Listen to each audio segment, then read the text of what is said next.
Bismillahirrahmanirrahim. Alhamdulillahi rabbil alamin. Wassalatu wassalamu ala rasulina Muhammad wa ala alihi wa sahbihi wa sallam taslimen kathira. Allahun e madhur falenderojmë, vetëm për të ndihmë dhe falë kërkojmë. Lavdata dhe bekimet e Allahut qofshin mbi Muhammedin sallallahu alaihi wasallam, mbi familjen e tij, shokët dhe çdo që ndjekin rrugën e tyre deri në ditën e fundit të kësaj bote. Të ndërrozër që nga takimi i kaluar kemi filluar në kapitullin e parë të librit Riyadus Salihin të dietarit të njohur të famshëm Imam Nevawiut rahimahullah, dhe kemi marrë ajetet e para që autori ka përmendur në këtë kapitin dhe një hadith që ka të bëjë me temën e kësaj kapitine. Kemi thënë se kapitullin e parë dietari ka filluar me sinqeritetin. Dhe kjo është, domethënë, shumë normale dhe është zakoni dietarëve që më fillu me sinqeritet. Për shkak se, sikur që kemi përmend, qëllimi është gjithmonë ai që e shtyn njeriun me bëni vepër. Do në pasi qëllim, patjetër, një motiv që e shtyn njeriun me bëni vepër. Nëse njeriu bën vepra pa qëllim, ato janë afekte, nuk janë vepra, është diçka e rastësishme, po jo diçka që mund të llogaritet si vepër e tij. Andaj njeriu vepron në bazë të qëllimit, kjo është e para. Dhe e dyta, shpërblehet në bazë të qëllimit. Ai qëllimi është fillimi dhe qëllimi është edhe fundi.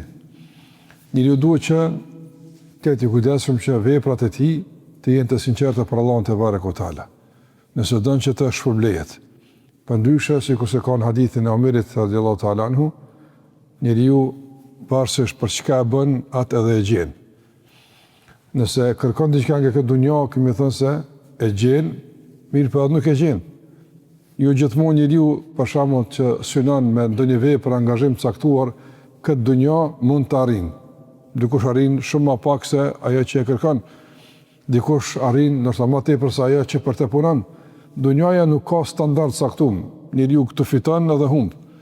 Mirë po ajo që është e sigurt dhe e pandëshueshme është se çdo fjalë apo vepër që e bën për hir të Allahut ka me gjetë shpëlimin e saj. Dhe për këtë ka pas argument hadithi që e kemi përmendur në takimin e kaluar.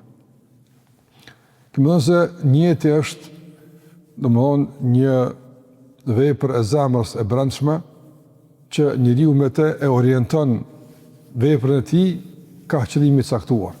Dhe kjo duhet të jetë vetëm për Allahun te barekuhu teala. Nëse nuk është për Zotin xhalla xhelaluhu, atëra kalon në mëkat dhe vepra nuk pranohet. Kur themi vepra, do të kemi vetëm fjalën dhe veprën, që me të synohet adhurimi i Allahut te barekuhu teala. Synohet me të adhurimi i Allahut te barekuhu teala. Gjitha obligimet që besimtari kryen për hir të Allahut dhe gjitha ndalesat që largohet prej tyne për hir të Allahut duhet të jenë të sinqerta për hir të Allahut. Nëse nuk janë të sinqerta, jo vetëm që nuk ka problem, por ka edhe për këtë dënim. Ndërsa veprat e zënkohshme dhe rëndomta të përditshme që parimisht dhe fillimisht nuk hyjnë në rreth të adhurimeve, ai mund të futet në adhurim nëse e ka njetin e sinqert për Allahun te barekuhu teala. Sikur se kemi thënë për shembull ushqimi, pija, gjumi, janë vepra të rëndomta të zakonshme të përditshme. Njeriu nëse i kryen këto vepra që të forcohet për adhurim, që të jetë i aftë me krye obligimet, domthonë e bën një lloj arsyetimi me adhurim këtë vepër dhe ka për hir të Allahut te barekuhu teala, atëherë padyshim se edhe kjo vepër e rëndomtë, e zakonshme shndrohet në adhurim. Dhe për këtë Allahu e shpërblen. Kjo ka qenë kryesisht ajo që kemi filluar me të, domthonë, pse kemi thënë se hadithi që ka përmend autori fillim është hadith shumë i gjerë në kuptim i thellë, dietar për të kanë shkruar libra dhe kanë filluar me të librat e tyre, por më kemi edhe hadithe tjera ne i mjaftuar më sa kemi cek në takimin e kaluar. Hadithi i radhës që e përmend Imam Nevawiu rahimullah në librin e tij Riyadus Salihin në kapitullin e sinqeritetit është hadithi i Aishës radhiyallahu ta'ala anha, i cili të cilin kur autori thotë wa an ummil mu'minin, ummi Abdillah, Aisha radiallahu ta'ala anha qalet, transmetohet nga nëna e besimtarve. Në gratë e pejgamberit alayhi sallam janë nënat e besimtarve. Besimtarë kanë nëna biologjike që i kanë lindur dhe nënat e tyre në bazë të besimit. Për shkak se përmes tyre kanë mësuar besimin dhe udhëzimin. Dhe njeriu të ndërvozur në këtë dunjë lind dy herë. Një herë në aspektin biologjik, kur vjen në këtë botë, është një lindje. Dhe lindja tjetër është kur ai del nga, ndikimi i epshit, ndikimi i dunjos dhe kthehet ka Allahu te barekuta. Edhe kjo është një lindje. Dhe kjo është një dalje nga një errësirë sikur se ka qenë në mitrin e nanës, edhe këto del nga errësirat në dritë. Prandaj Allahu xhallahu ala procesin e udhëzimit e ka përmendur si dalje nga errësira në dritë. Sikur se del fëmiu nga errësirat e mitrës së barkut nënës në dritën e dunjos, që ashtu edhe njëri që udhëzohet e kthehet ka Allahu xhallahu ala del nga errësirat e epshit e dunjos edhe kurthave të shejtanit në dritën e udhëzimit të Allahut te bareka ve teala. Dhe nga ky aspekt i udhëzimit, gratë e pejgamberit janë nënat e besimtarëve.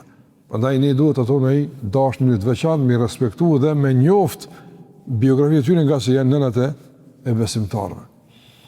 Ka thënë Aisha radiallahu ta'ala anha. Aisha është gruaja e pejgamberit alayhi sallam dhe është një nga dietarët më të mëdha të këtij ummeti.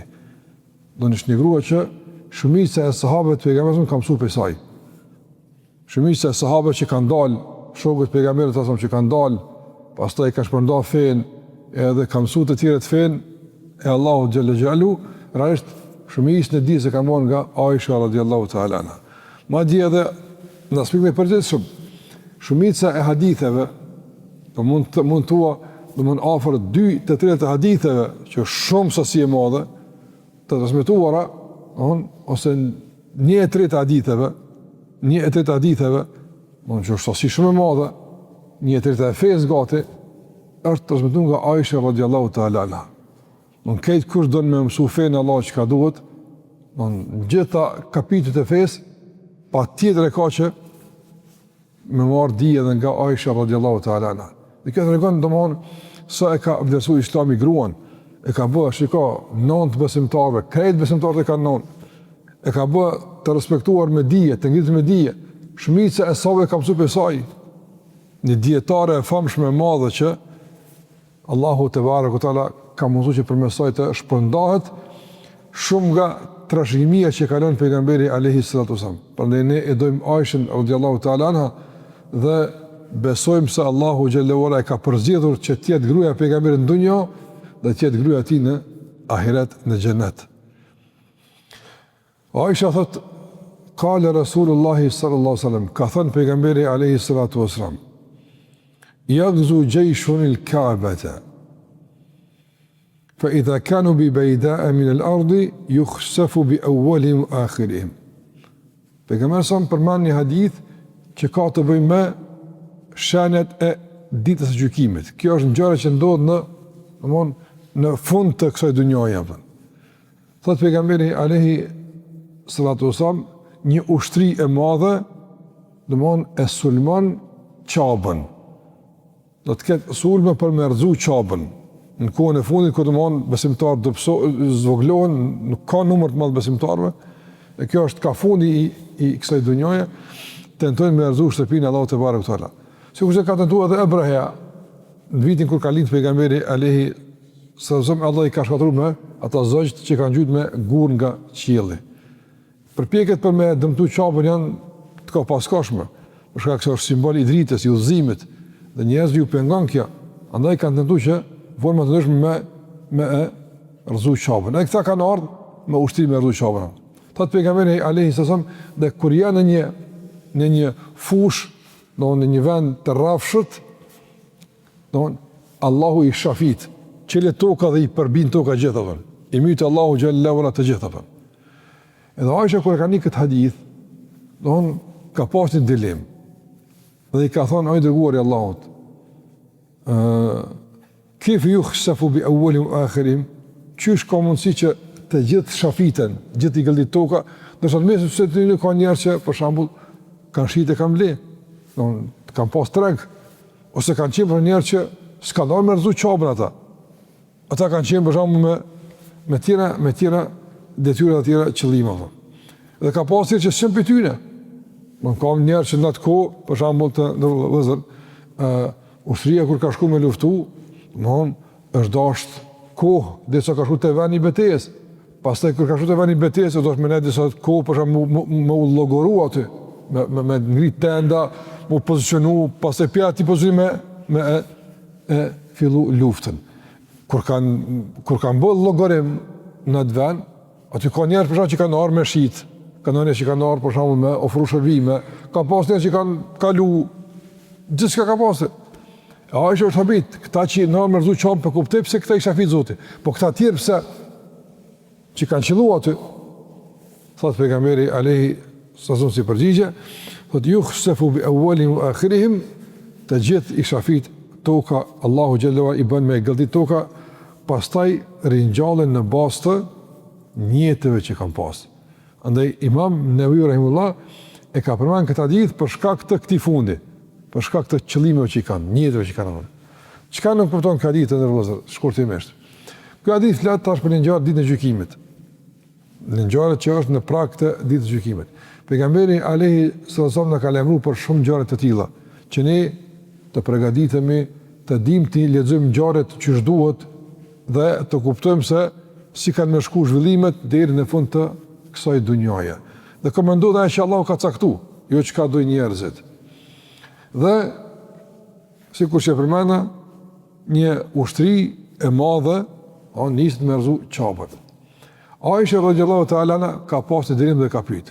Sahabët e pejgamberit Alehi, të ndërëzër, asë një s'kam pyet për çështje, do mund të panevojshme. Kur s'kam pyet për diçka që s'ka rëndësi, ose për diçka që zbohet pyetje. Për çështje për shkak që duhet të besuan to. Për çështje që duhet besu në to. Ama për do çështje që për shembull ka paqartësi këtu për shembull, ti o i dërguar Allahut na ke mësuar që njerëz e pafajshëm nuk dënohen. Ashtu ka njerëz pafajshëm, s'e kuptoj, ka kërkuar sqarim. Jo kontestim, se larg asaj, jo me kontestu, sahabët s'kan kontestu, por kanë pas dilema, kanë pas paqartësi, edhe i kanë qartësuar me pejgamberin alayhi salatu wasallam. Dhe kjo është argument se njeriu besimtar mund të jetë për shembull i ditur, por mund të ketë dilema caktuara, që kërkojnë qartësim, që kërkojnë shpjegim. Dhe duhet që këto dilema me qartësu me njerëz e ditur, me njerëz kompetent. Jo për shembull me tentu me kërku burime që nuk janë kompetente, me kërku nga njerëz që nuk janë kompetent. Por as me e hesh dilemën se ka mundësi pastaj që i shkakton probleme të vazhdueshme. Prandaj nuk është tort, nuk është keq me pyet për diçka që s'e ke qartë. Edhe këto Aisha ka pyet për atë që nuk është e qartë. Pejgamberi ka thënë që të gjithë shafiten ato. Gjykimi i Allahut kur vjen, të gjithë shafiten. E pse ata që s'kan ardhur për këtë punë shafiten? Për disa arsye. E para të ndërvëllëzër është se kur njëri gjendet në mesin ku bën mëkate, në mesin e njerëzve të këqij, e kap e keqja bashkë me ta. Prandaj do të pas gjasnim me kam porrin. Ku po rrin, ku po shkon. Nga se ka mundësi Allahu zbret dënim aty edhe ai e pson. Do të jo në kuptim të dënimit në ahiret, ama në këtë dunja pson së bashku me ta. Shikoj këta kanë shkuar aty, janë sill ka ata, edhe kur kanë shkuar aty, padyshim që nga larësia e kanë rrit numrin. Është rrit numri i të këqive aty. Pse ata sikun të këqij njerëz nuk dinë, kanë pasur numri i madh ka ardhur. Prandaj në pas kujdes nga njëre, edhe pa dëshirë mundemi me kontribu për të keqen. Pa qëllim, mundemi me kontribu për të keqen. Prandaj, Allahu Gjallahu Ala i ka shafit e gjithë. Për të asyje, besimtarë me pas kujdes të vëzër, me ka përshëqëruat, me ka përren, ku për shkan. Ka mësi me një vend të rrën aty, po të si shku për të keqe, ama veni është i keq. Veni është i gjynohë, veni është i do më punë me të liga. Po si vëma për këtë punë, po hitë s'ki që ka më arë, thëpër. Nëse për shkakun s'ki në punë, s'ki në arsye të caktuar që e kryjnë punën edhe ecën. Me njerëz që janë për shkakun jo të mirë, nuk ka mirë me ta.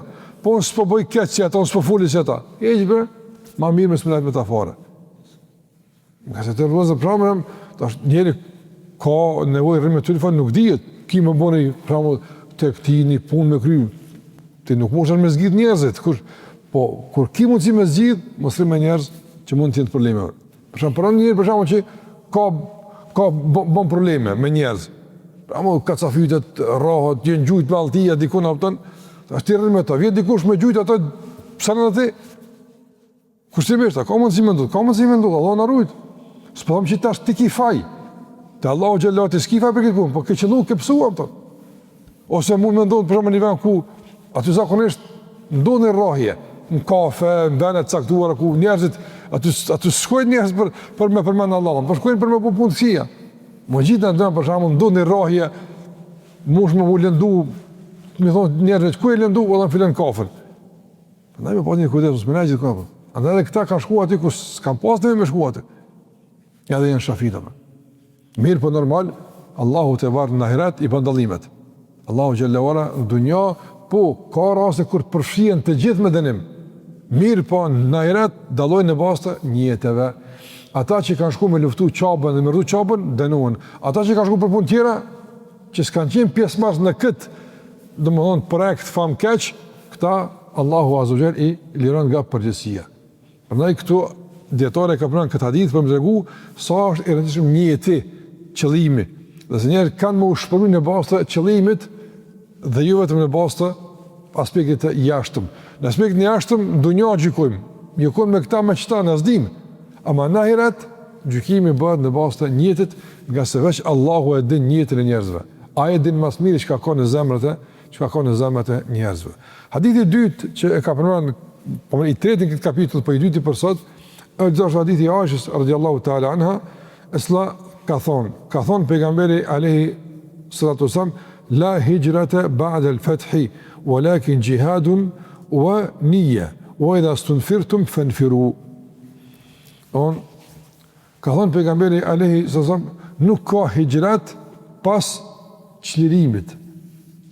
Çka nuk kuptoj që nuk ka hijrat pas çlirimit? Hijreti është më shpërngul për një veni me një vend tjetër. Hijreti është më shpërngul njeriu nga një vend ku nuk ka hapësirë të mjaftueshme me adhuru Allahun te barekuhu teala, ku për shembull rrezikohet feja e tij, rrezikohet jeta e tij, rrezikohet nderi i tij, pasuria e tij, rrezikon. Dhe ai lëviz nga një vend me një vend më të sigurt. E bën për hir të Allahut këtë punë, kjo është hijret. Pejgamberi ka thonë nuk ka hijret. Tash a nuk kupton se është mbyll hijreti mas pejgamberit sa më pas çel e ka pranuar pejgamberi ba'da al-fathi, pas çlirimit të Mekës. Don disa dietarë kanë komentuar këtë mënyrë të përgjithshme, disa mënyrë më të kufizuar. Hadithi i qartë tregon se pejgamberi ka përmendur se nuk ka shpërngulje më mas çlirimit të Mekës, pikojt prej Mekës në Medinë. Domethënë Mekja dendi gjykimit ka me vend ku besimtarët lërshëm rahat kanë madhruar Allahun te barekuhu teala. Nuk kanë më pas nevojë më besimtar më shpërngul nga Mekja në Medinë, nga Mekja në vend tjetër. Do pasi që është çliru, nuk ka mundësi, nuk ka nevojë më. Nuk ka nevojë. Çka nuk kupton këtë rrezë? Kë nuk kupton se dikush mund mundi keq. Për shembull, çfarë sevapi kanë arrit muhaxherët e parë? Çfarë shpërblimi kanë pas ata që janë shpërngul nga Mekja në Medinë? Se atë madh. Do kajete koronë që flasin se çfarë shpëllimi apo. Pastaj i ka përmendur pejgamberi alayhi sallallahu se çfarë shpëllimi apo. Ata kur pejgamberi më mshël këtë derë besimtarët nin keq. E na çfarë bëu? E kishim pasi fëndar me pas mundësi me punë që si punë të mira, po andaj ka thënë pejgamberi sa ba'da al-fath, mas çlimit Mekës nuk ka hijret, por mbetet hijreti si proces i vazhdueshëm nga një vend tjetër në situata të caktuara. Dhe ka thonë walakin jihadun wa niyya. Mirë po mbetet jihadi. Çka është jihadi? Jihadi është lufta e besimtarit për me mbrojt fenë e vet, me mbrojt vendin e vet, pasurinë e tij, pragun e shtëpisë vet në emër të Allahut azza wa jall. Andaj, nëse hijreti nga Mekka me Medinë nuk mbetet gjithmonë, domon përpjekja dhe sakrifica e besimtarit për me mbrojt vendin e tij, për me mbrojt besimin e tij në emër të Allahut azza wa jall. Në emër të besimit. Dhe mbetet nije. Shikoj ka thonë niyeti, çfarë niyet? Çfarë niyet? No niyeti me punë mira apo. Prandaj nëse u mshël një derë, janë qenë shumë dyrë. Dhe një nga dyert e mëdhaja që e ka qel Islami për më bëu mirë është njeti. Prandaj këtë hadith e ka pranë dietar për më tregu rëndësinë e njetit. Do nëse mshil dera e hijretit nga Mekja në Medinë, nga një vend i caktuar me shku te pejgamberi alayhis salatu wasalam, mshil e derë s'është mo se Mekja është çliru dhe pejgamberi ka vdek, ka mbet një derë e madhe e punëve të mira. Në kuadër të kësaj që ka mbet e ka pranë njetin. E ka pranë njetin. Domthon ti kanë nuk i mundsi për shkak me lëviz, nuk i mundsi më shpërngul, nuk i mundsi më shku në vend më të mirë. Njetë e kiqë nëse bëhet mundësia unë kam më shku. Nuk i mundsi më bëni punë të mirë për shembull, caktuar për me ndihmu fen Allahut, me përhap fen Allahut, me bëj punë të mira, s'ki mundsi. Je kufizuar në mundsi, je kufizuar në hapësirë. Njetë e bën. Nëse Allahu më jep mundsi, njetë e kam e bë. Njetë jam më bë. Andaj njeti këtu, domthonë është një derë e madhe me bë punë të mira, edhe pse realisht mungon vepra. Prandaj këtu Imam Newawi rahimullah në mënyrën e ka komentuar, ka thonë, kjo e jep me kuptues se sa është më rëndësi kush, sa është më rëndësi njeriu gjithë me bëu hajër, me bëu njet, me bëu hajër. Prandaj një nga këshillat e mëdhaja të rëndësishme që Imam Ahmedi rahimullah ja ka thënë djalit vet, i ka thonë ja bunayya inwil khair. O djalem, bën njet me bëu hajër gjithmonë. Ti bën njet, bën mundësit e bën, s'bën mundësit, ty tjetë shpërblimi i njetit. Dhe kjo është një mençuri e besimtarit që fiton me njet atë që fiton, atë që nuk ka mundësi me fiton me vepër. Unë njet e kam me ma pa Allah, me pa Allah që të pasuri që shtu e kësha po, me pa këtë diri që shtu e kësha po. Nëse bon mundësi në tarmën, që shtu këmja po. Nëse Allahu Azogjel me apë një fmi, me linë Allah, njet e kam me bo për shambull, hafëz, me bo, djetar, me bo, njetën e bëj. E kur vinë rëthanat, punaj për me e jetësu njetën. Prandaj e ka përmenë pejgamber se nëse një derë mshel, u qilë derë tjetër. Dhe kështu du një ajtë në lozër. Kur së mshelen këtë dyrët? Absolutisht, dyrë këtë mshelen. Mund më mshel një derë e caktuar, mos këm gëllë të shmeshku të e derë, sa e derë mshel, por kërkot dyrë tjera. Edhe këtë dyrët me mshel të në lozër. A ka mund se sikur me ta mshel derë në harit, derë në njetë, dyrët e shumë punë me mshelen, s'ka mund si me bua si punë, s'ka mund si. Mirë, derën e njetët të brendë shumë, a ka mund si në ta mshel dikush? S'ka mund si. Kjo është mesej me sallat, ta zhvjel. Prandaj nëse o mshel një derë e jashtëve, për shkak të kushteve, rrethanave, mundësive, situatave, mbaja derë qenë me njetë mirë, nëse qelet, inshallah në kom jetë me shkuapër. Nëse bëhet në kom jetë me, e bë këtë punë, me kry këtë punë, e kështë më ratë. Prandaj besimtari duhet gjithmonë me pas njetin. Dhe kjo e kuptoj se çfarë rëndësie ka njeti në Islam, çfarë rëndësie ka qëllimi i mirë në Islam, çfarë rëndësie ka vendosmëria e besimtarit me bë mirë, edhe pse nuk i ka mundësi. I vendosur me bë mirë, po u hap mundësia unë e bëj. Nuk ka mundësi, unë mbas në këtë vendosmëri derisa të bëhet mundësia. Dhe Allahu është problem për shkak të këtij qëllimi dhe kësaj vendosmërie, edhe pse vepra ka munguar. A shikoj sa bukur e ka përmend don Imam Newawi rahimullah këtë ditë kapitulli i sinqeritetit. Gjithashtu e ka përmend hadith në radhës të Abdullah ibn Jabir al-Ansari radhiyallahu ta'ala anhu, e cili ka thonë me një hadith: Kunna ma'a an-nabi sallallahu alaihi wasallam fi ghaza. Ishme me pejgamberin alayhi sallallahu alaihi wasallam në një betejë. Unë nis me pejgamberin në një betejë. Disa transmetime janë që kanë qenë duke shkuar në Tebuk. Madje autori përmend në një rast transmetim tjetër që kanë qenë duke u kthyer në Tebukut. Një rast duke shkuar, një rast duke u kthyer nga Tebuku. Çka ka ndodhur? Tebuku të vëllezër ka qenë një sprojë e madhe për besimtarët. Fillimisht Tebuku sot është një qytet në Arabinë Saudite, që është larg nga Medinja. I ka afër 700 kilometra.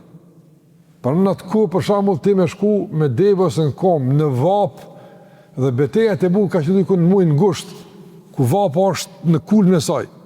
Është kërkuar nga ata me ju përgjigj pejgamberit alayhis salatu wasalam për me shku edhe me i dalë në pritë romakëve që kanë marrë lajme besimtarët se romakët kanë nisë një ushtri të madhe për me esëru Medinën. E ka dashur pejgamberi me i dalë në pritë shumë larg që mos me i leju më afru afër të Medinës, se po afrun betejë bëhet e vështirë. Ju nis. Dhe jo gjithë kanë pasur mundësi me shku. Hipokritët munafikat që se kanë për një me ata. Kjo tash është betejë larg, kjo do sakrificë. kanë fillu me varsëtu, Allah isha ardhë, pa i kanë për shambull, hurmat, kanë me dalë që ta është kush i vjel, detë them në prishin hurmat, do kanë thonë, valla, kam një gjyshë smut, njënë, që si farë arsëtimet të një farë, edhe ata nuk e nisë. Ka pas nga besimtarët që kanë dash me shku, njëtë e kanë pas me shku, edhe kanë kajtë pse s'po mundin me shku, mi po s'kanë pas mundësi. Pse s'kanë pas mundësi? Për shkak se nuk ka pas mundësi pejgamberi të gjithëve me jau ofru përgatitje të duhura për luftë. Për shembull devën, furnizimin, s'ka pas mundësi apo? S'ka pas mundësi. Shumica e sahabëve vetë i kanë bërë kushtet për me shku në luftë. Nuk s'ka pas mundësi. E dikur s'ka pas devë heq. Me çka me shkuin, kom së shkon atje. Të vindeve e kanë ardhur te pejgamberi në ankuë, kanë ngarë Resulullah. Unë s'kam çka më vë. Jeni të arsyetuar tek Allahu. Dhe kur është nis pejgamberi me shku në betejë, ju ka thonë shokëve të tij apo. Inna aqwaman khalafna bil Medinati. Ka disa njerëz i kemi lënë Medinë. Ata s'janë me neve, i kanë lënë Medinë apo. Mirë po ka thonë ma selekna shi'ban wala wadiyan illa wa hum ma'ana habasuhum al-udhur. Domthon na i kemi lënë njerëz Medinë. Dhe nuk ka lugin as fush që e kemi kalu e që ata nuk kanë qenë bashkë me ne në shpëlim. I ka pengu domethënë mangësia e përgatitjes, s'kam pas.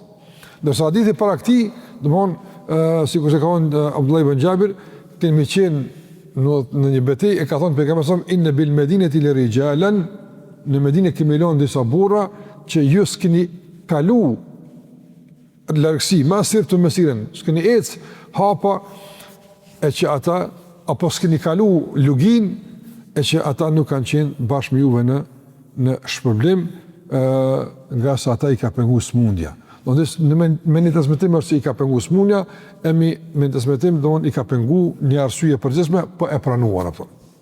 Edhe këtë hadith në vëzër të regon se sa është njeti i rëndësishëm, sa është njeti me rëndësia. Edhe kur s'ki mundësi me kry puna.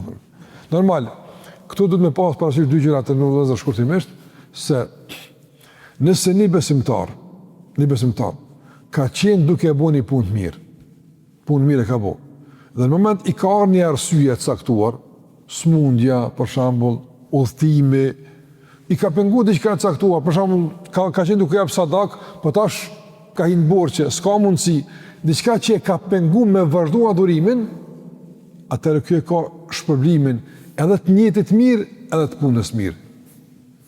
Apo të gjani? Edhe të njetit, edhe të punës. Edhe pëse se ka bu punën, por ka qenë duke e bu ma heret, Allah ja vazhdon sevapin, nga se a i kesh me punu një që shka punu ma heret, po i ka do një penges në rruga. Dhe kjo është shumë të nëzër e më rëndësi me kuptu se sa është më rëndësi besën me bo punë mira. Se nuk i di e dunjas, ti e bën një punë mirë, a ke pa dunjas i shtim punë, kismet, e kismet kur bo dikur. Në gjitha e bo punë mira, se nezën bën një penges, nuk mund shme bo. E nuk mund shme bo, po ke qenë duke e bo, se apet shkona po. Për shamu të rëllëzër, në shamu ma konkret. Tash që ju keni o namaz sabahut. Dhe vazhdo një ditë për një namaz sabahut. Jeni të rregull namaz sabahut. Edhe, po, mund me konë namaz tira, së më rëndësi, shamu pëbi, me që jemi në sabah. Ti vjen namaz sabahut, gjdo ditë. Edhe në do ditë, për shamu, Allah në rrët, smuash. Smuash mund me zgatë, për shamu, mund me konë, për shamu, Allah në rrët, kushtimisht njëri me lëndu komën, ose një smune që për operim, ose një qka që për shumë, nështë ta 3 mujti s'mush me dojnë në gjami. 3 mujti s'mush me dojnë në gjami. A ka mundësi? Ka mundësi. 6 mujti nuk mush me dojnë në gjami. Ka mundësi, jepë. Mirë, ti diri sa ka ndodhë që e sprovë i arë në gjami. Ka dalë që e sprovë që e smunje, së vjen në gjami, jepë. Njetë e ke pas me arë në gjami. A shpoblesh për njetë, apo për njetë e për vepër? Edhe për njetë e për vepër.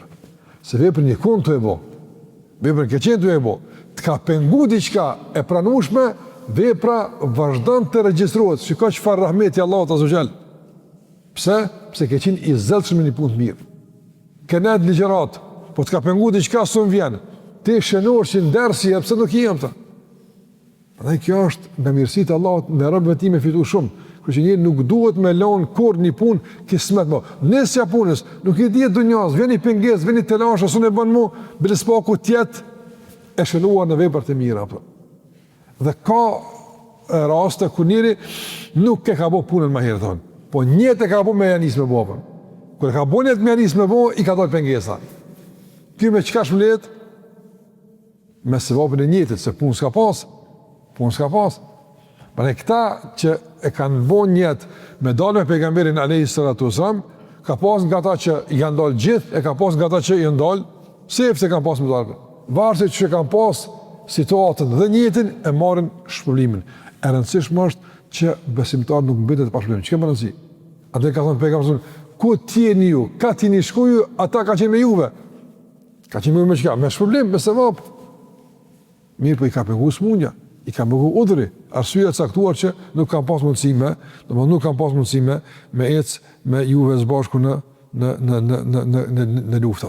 Prandaj të vëllezër, këto ditë që i përmenda me disa komente të përgjithshme, jap me kuptu se sa është mundësi besimtari me u kujdes për njëtën e tij, qëllimi i tij. On gjithmonë me njëtë me veprit Allahu të bën njëtë, që të punë me nis, edhe nis punën më një herë, nuk pret situata më të favorshme, nga se nuk i dihet rrethana apo. Nuk i dihet. Nëse më bëu hajr. Bënë për shembull një punë qoftë më minimale, nësja. Tani shkon të shtu, me mundësive, alhamdulillah. Mi po nëse ndodh që mundësit me u largu, nuk i mundësi atë, s'paku tjetë sevapet e ka Allahu te bareka u taala për punë që i ke bëu edhe për njëtën që e ke pas. Gjitha këtu që i përmend ata tregojnë që besimtarët duhet me pas gjithmonë njët. Edhe me përmbyllje me një fjalë të vëllezër. Kur themi me pas njët, çka nuk kupton? Do gjithmonë besimtari është i vëmendshëm, është i kujdesshëm, s'është i hutum, bën një punë shka, si ka mat, Allah.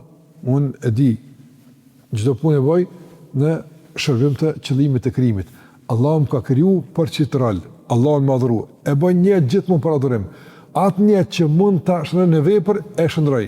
Atë njët që nuk mund ta shndroj në vepër, s'paku njëtin e kam. Dhe mbetem gjithmonë i shpërblyer, qoftë për njëtë e vepër, apo qoftë veç për njëtë. Më rëndësi është me jetu me Allahun dhe për Allahun te bareka u taala. Dhe me jetu për me adhuru Allahun te bareka u taala, gjithmonë syt në këtë qëllim madhor, gjithmonë i vëmendshëm, i kujdesshëm, jo i shkujdesur, jo i pavëmendshëm, do i pa koncentruar. Do mati ka atje, s'di pse bën as punë, po e bëna veç ashtu ja. Besimtari nuk bën kësi punë kaotike, nuk ka jetë pa organizuar. Gjitha këto a ditë në plasin se besimtari e ka jetën e organizuar, duke filluar nga e brendia e tij e duke vazhduar në të jashtme tij. Duke filluar nga njëti i brendshëm edhe nga veprat e jashtme. Është i kujdesshëm, ka dalë që të kom njët, unë po bëj njët, tani çfarë bëhet nuk e di atë. Nuk e di atë. Ma çdo vepër bën njët me mua. Çdo vepër njët me mua. Sinqerisht për Allahun azh. Vjen mundësia mirë, zën mundësia ti atë njëtë që e ke bëu me bëu të mira. Prandaj besimtari gjithmonë, domthonë mendon me bëu mirë. Prandaj njerëz të tjerë për shkak që ka Allahu na rujt, gjithmonë e bën njëtë çysh më bëj dikujt keq. Çysh më ja marr, çysh më ja lshu, çysh më tradhu, çysh të jetë jetën e tjetër. Nëse besimtari jeta e tij nuk është e ndërtuar, çysh më dëmtu dikon, çysh më ashtu dikon, ja. Jeta e tij është e ndërtuar qysh me bo mirë, veç, e bën njët sabah, kur dal njët me bo mirë, qka të mja për të përdore me bo mirë, ka me bo mirë, një penges për rrugë e largaj, një njëri e këshillaj, një e përshëndeti, një e boj do për ta, diku t'i do sadak, qka të mbot përdore, one boj mirë, pse njët e komu pinë sabah, veç mirë me bo, dhe kjo orientim i fuqishëm nga brendia ti, pa ti dhe që kam pas ndikim pasaj edhe në të jashtën e besimtarit. Andaj këtu njësa dite që Imam Nevevi rahimullah i ka përmbledhur te kapitulli i sinqeritetit, që sqarojnë këtë punë madhore të qëllimit dhe sinqeritetit, e ka edhe hadithe tjera që flasin për këtë çështje që kemë inshallah shpërlos në takimet e ardhshme. Deri atëherë Allahu xhallahu i lutet ju shpëleft me kaq për do fund, sallallahu ala Muhammad wa ala alihi wa sahbihi sallam tasliman katira.